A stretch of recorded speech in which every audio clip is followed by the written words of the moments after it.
नमस्कार, आप देख रहे हैं 24 टीवी नेटवर्क का खास पॉडकास्ट विद आसिफ खान। आज हमारे साथ मौजूद हैं वास्तु के प्रसिद्ध सलाहकार मिस्टर शशांक कौशिक जी। वो वास्तु रत्न और राष्ट्रीय गौरव से भी सम्मानित हो चुके हैं, सहित और भी कई अवार्ड उनको वास्तु में मिल चुके हैं। अब हम बात करते हैं कि वास्तु, लोग हर कोई यही सोचता है कि आखिर वास्तु क्या होता है। सुशांक सर, हर किसी के दिमाग में यही होता है कि हम जो भी काम करें वास्तु के थ्रू करें। आखिर वास्तु है क्या? बहुत बहुत धन्यवाद। एक तो आपके मीडिया ग्रुप को बहुत बहुत धन्यवाद, साधुवाद। देखिए आसिफ जी, जो आपने सवाल पूछा है वास्तु, सबसे पहले तो आजकल वास्तु के प्रति अवेयरनेस बहुत ज़्यादा है और उसका एक बड़ा कारण ये है कि जो नेगेटिविटी वर्तमान समय में है वो नेगेटिविटी पहले नहीं होती थी। चूंकि नहीं होती थी तो लोगों की अवेयरनेस थोड़ी कम थी। अब अवेयरनेस ज़्यादा है, संसाधन ज़्यादा है, ज़्यादा आपको मेहनत करनी पड़ती है, इसलिए वास्तु की सलाह भी बहुत ज़रूरी हो गई है। अब हम बात करते हैं आपके मूल सवाल पर कि वास्तु आखिरकार है क्या। देखिए, सीधे तौर पर वास्तु का मतलब होता है ऊर्जाओं का संतुलन, और मैं हमेशा ये कहता हूँ कि हमें ऊर्जाओं की शक्ति माननी चाहिए, क्योंकि हम दैनिक रूप में उसका एक तरह से महसूस करते हैं उसको। अब आप देखिए, साधारण तौर पर पृथ्वी जो सूरज से जुड़ी हुई है, उसका एक बहुत बड़ा कारण यह है कि गुरुत्वाकर्षण की शक्ति है। अब इस बात से ना आप इनकार कर सकते हैं ना मैं कर सकता हूँ। इतनी बड़ी शक्ति कि पृथ्वी अपनी धुरी पर भी घूम रही है, सूरज के चारों ओर भी घूम रही है, और उसी शक्ति से सूरज ने पूरे के पूरे सौरमंडल को कर रखा है। साथ ही साथ पूरी की पूरी गैलेक्सी, पूरे के पूरे ब्रह्मांड सिर्फ और सिर्फ इसी एनर्जी से है। यानी कि एनर्जियों की एक पावर होती है। अब आप समझिए कि हमारे यहाँ 4 दिशाएं होती हैं, और हर देश में 4 दिशाएं आपको मिलेंगी। आपको ईस्ट मिलेगा, वेस्ट मिलेगा, नॉर्थ और साउथ मिलेगा। ये चारों ऊर्जाएं जब हम संतुलित रूप से फ्रेम में इकट्ठा करते हैं और उसका उपयोग हम अपने घर में, अपने कॉमर्शियल प्लेस में और साथ ही साथ फैक्ट्री में करते हैं, जहाँ से हमारे सपने बनते हैं, तो फिर हम वो सब कुछ पाते हैं जिसकी चाह हम रखते हैं। यानी कि अपने सपने पूरा करते हैं, वेल्थ और हेल्थ हम पाते हैं।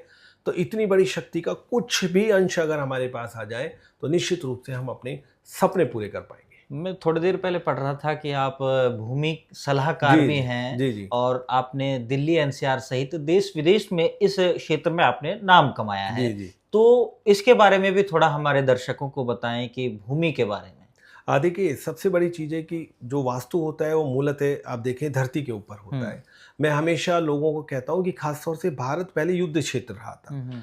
तो आपको कहीं ना कहीं हर जमीन में हमारे जो भी वीर सैनिक होते हैं या जो भी हैं, उनकी लाशें वहाँ पर दबी हुई हैं, और वो पूरी तरीके से एक तरह से कर्म कांड के रूप में नहीं हुई थी। कुछ ऐसी एनर्जियाँ हैं जो बहुत ही गलत तरीके से हुई थी, उन सब की एनर्जी भी उसी में रहती है। कभी कभी तंत्र मंत्र का भी बड़ा प्रभाव होता है। और तीसरी सबसे बड़ी बात है कि जो भी लैंड लेते हैं, मैं बहुत बहुत इंपॉर्टेंट आपको बात बता रहा हूँ कि जब भी आप कोई प्लॉट लेते हैं, लैंड लेते हैं, तो ठीक है, आपने सही तरीके से उसकी रजिस्ट्री कराई है। उससे पहले भी 2-3 लोगों ने बहुत अच्छी तरह कराई है। लेकिन हो सकता है कि प्राचीन समय में, आज से 60-70 साल पहले जब जमींदारी प्रथा थी, तो वो प्लॉट किसी ने कब्जा करके अपने पास रख लिया हो, तो वो जो आत्मा की हाय होती है वो एनर्जी भी उसमें होती है। इसलिए भूमि का शुद्धिकरण, भूमि का वास्तु के तरीके से शुद्धिकरण बहुत जरूरी होता है अगर आपको अपने काम को सफल बनाना है। ये बिल्कुल ऐसा होता है कि अगर आपका मूल रूप से पेट सही नहीं है तो आप कोई भी दवाई लेंगे, उसका असर आपके ऊपर नहीं होगा, वो वेस्टेज हो जाएगी। इसलिए मैं बार बार कहता हूँ कि पूरी भूमि का शुद्धिकरण, उसके हर कॉर्नर का शुद्धिकरण, उसके मध्य भाग का शुद्धिकरण, इसमें 2-3 दिन का समय लगता है। जब आप शुद्धिकरण कराते हैं, उसके बाद आप वास्तु कराते हैं, तो निश्चित रूप से उसका पूरी तरीके से 100% प्रभाव होता है, और वही वास्तविक रूप में वास्तु होता है। अब वास्तु की बात कर रहे हैं। अब मैंने तो अपना घर वास्तु से बना लिया, सुशांक जी से संपर्क कर लिया, लेकिन अब सवाल ये है कि जो किराए के घर में रहते हैं, वो क्या पता है कि वास्तु के हिसाब से घर बना है नहीं बना। क्या किराए के घर में भी वास्तु जरूरी है? बिल्कुल जरूरी है। देखिए, सबसे पहले तो जो मकान मालिक होता है, जो अपने घर को किराए पे देता है, तो उसको अपने घर को वास्तु ऑस्पिशियस करके देना चाहिए। ये बहुत जरूरी चीज है। आप इस जिम्मेदारी से नहीं बच सकते हैं कि हम इसको किराए पे दे रहे हैं। गलत चीज हमेशा गलत होती है। दूसरी बात, जो किराए पे रहते हैं लोग, क्योंकि वो उस एनर्जी के साथ ही रहते हैं और वो बहुत महत्वपूर्ण कार्य करते हैं। कोई बिजनेस कर रहा होता है, कोई नौकरी कर रहा होता है, कोई बच्चे पढ़ाई की तैयारी करते हैं।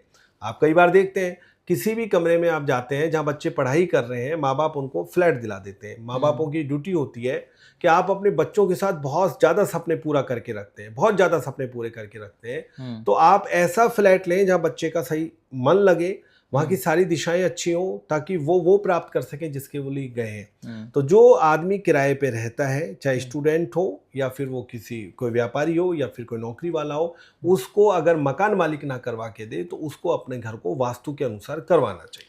सर जैसे कि अब लोग, हर किसी का सपना होता है कि अपने मनपसंद का घर बनाएं। जी जी। अब घर बना रहे हैं, घर में एक किचन भी होता है, और लोग बाग जो मंदिर भी बनाते हैं। बिल्कुल और बिल्कुल। साथ साथ बेडरूम, ये किस हिसाब से होने चाहिए? किचन, बेडरूम और मंदिर, इनकी क्या सही दिशा होनी चाहिए? किस तरह से जो नए घर बनाते हैं उनको क्या सलाह देंगे? और बिल्कुल, ये बहुत अच्छा आपने सवाल पूछा।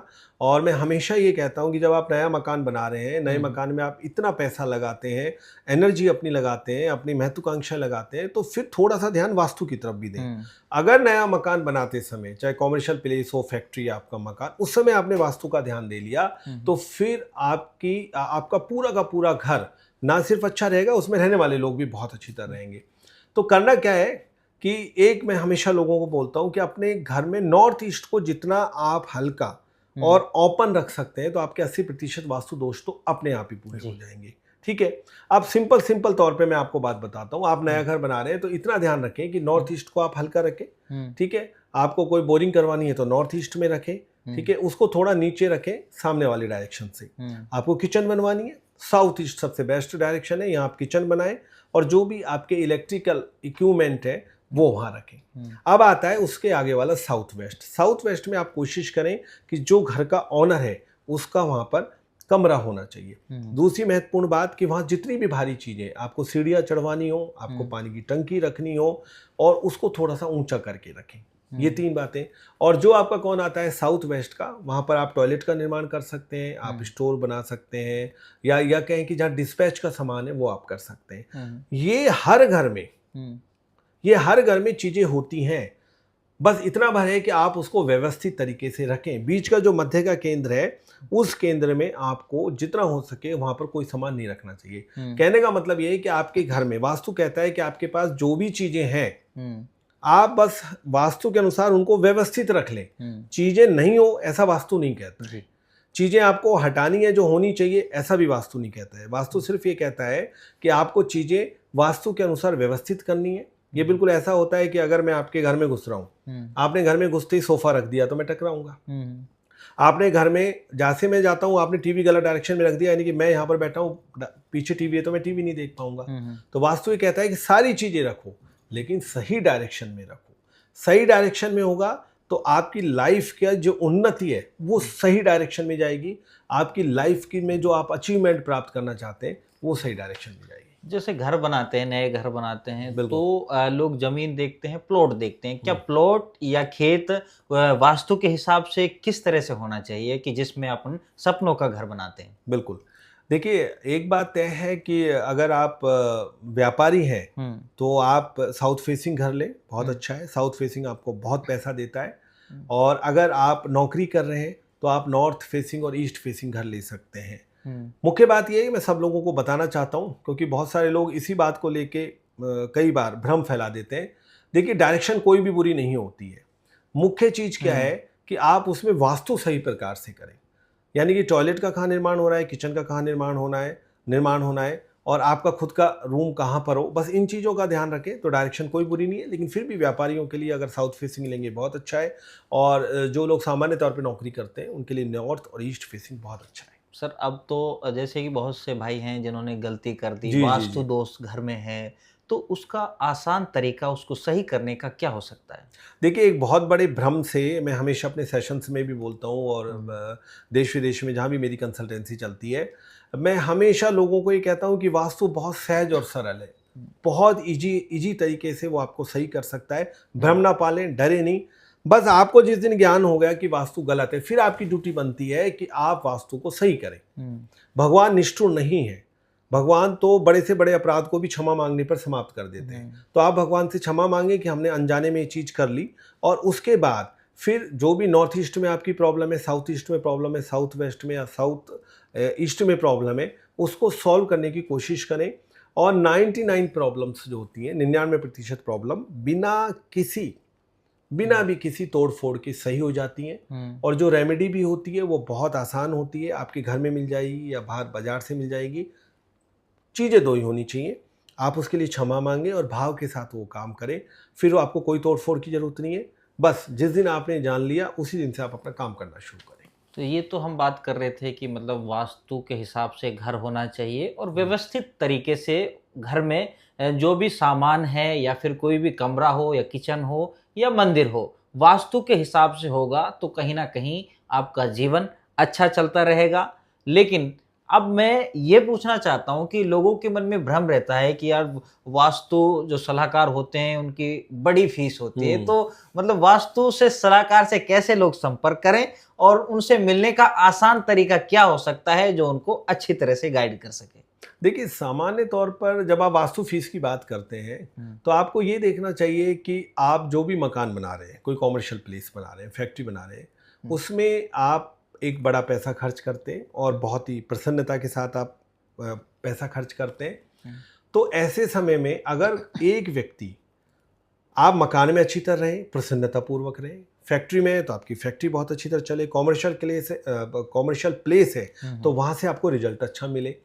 जब आप इस चीज़ की अपेक्षा एक व्यक्ति के द्वारा कर रहे हैं और वो उसको व्यवस्थित कर रहा है तो फिर आपको स्वेच्छा से ही कोई प्रॉब्लम फीस देने में नहीं होनी चाहिए।